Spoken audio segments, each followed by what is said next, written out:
Hey everybody, welcome back to Cedar's Adventure, and today I'm going to be building a new flat ride for the park, and this one is going to be called Fireball. I've kind of taken the idea a little bit from the one at Dorney Park. So basically I'm going to just kind of play around with this one and trying to give it like some sort of a small theme to do with fire. And so I'm starting here on top. I wanted to create an actual fireball, so I am trying to use the colors of kind of fire and kind of throw some shapes together to try and give it like the look of like a ball on fire and it's flying through the air. So that's what that is supposed to be. I don't know if it really gives that off if I wasn't to say what it was, but that's what it is supposed to be anyway. So as well in this episode, I'm actually going to do a lot of cleaning up this area and tidying up the edges, and adding in a few little bits like chairs and umbrellas and shops and plants and that kind of thing. So it's quite a good episode. It's quite bitty. I do lots of little bits, but I get quite a lot done. So first of all, I'm going to go around the edge of this flat ride and basically make my own walls and fences for it to give it the look that it's a bit more individual than just plopping down the standard ride that comes with the game. So I'm doing a control booth here, and this will just have, you know, a standard like little door on the back and a little stairway up to it so that the operator could easily get to it. I just had to make sure that the ride, when it was swinging, didn't collide with the roof, but as you can see there's plenty of room, so it was fine.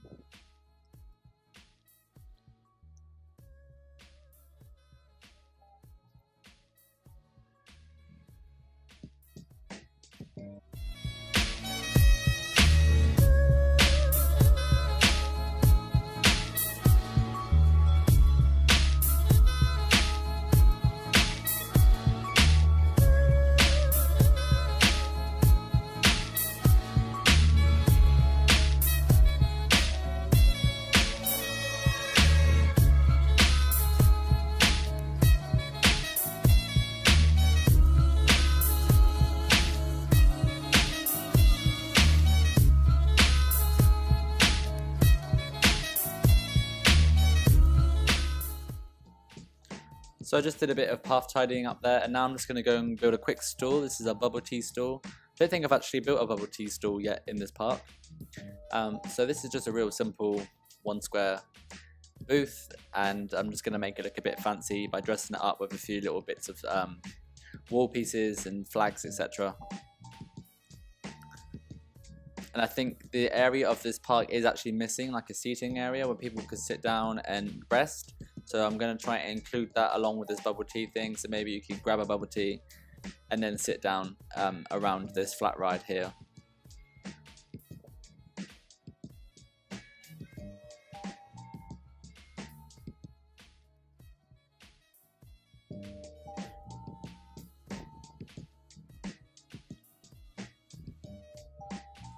So I'm just going to go in and do a kind of standard queue line.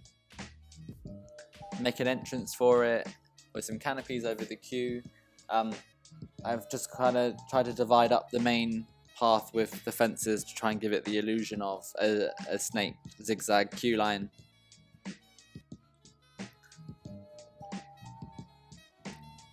I actually tried out some other flat rides in this area before I showed you what I did, and this was the one I thought fit the best in that little corner.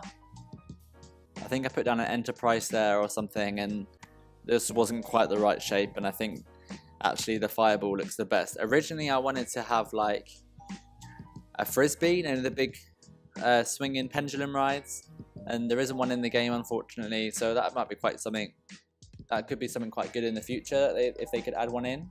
I think it's definitely quite a common ride, especially at theme parks, so that would be really cool. But I went for this one, the fireball as I've called it instead. So now I'm going in and making some vending machines for the front of the spinning coaster. The spinning coaster has that kind of, I don't know if you've been to Alton Towers, but the Spinball Whizzer kind of vibe. It's not crazy themed, but it has like a small kind of teenage theme feel to it. So that's what I'm kind of going for with it as well, by just making some vending machines, having like quite a modern style to it.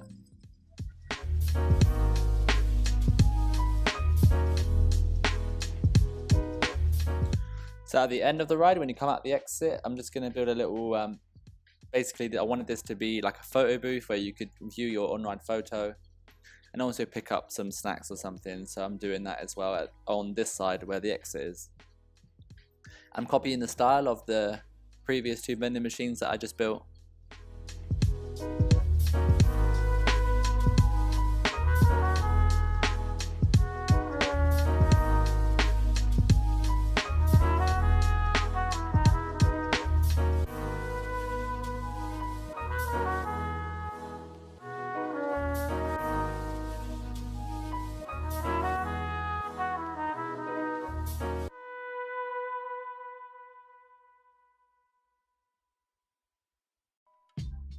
So it's time to do the entrance for the spinning coaster. It's something that I haven't done yet for this ride, and it's always good to have the entrance stand out so people know where it is.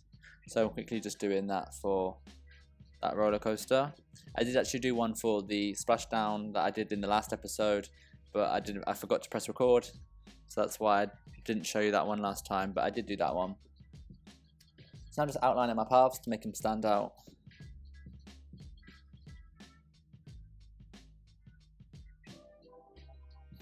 I really love how the spinning coaster and the flat ride transition into the splashdown and the wooden coaster. I really like that kind of train track and the way it goes from being this vibrant kind of bright colored area into this kind of area with lots of trees and browns, and it's kind of a bit more hidden in the corner there.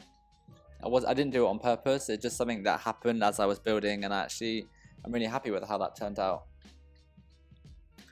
So now on the front of the fireball, I'm going to add the word fireball, and you've seen how I do this. I just use wooden pieces. I've done it many times in this park, but it's something that always looks cool, I think, so I'm doing it again. But thanks for watching this week. Please comment, like and subscribe. I'll put a couple of screenshots in at the end here just so you see what I've done clearly, and I'll see you next time. Bye.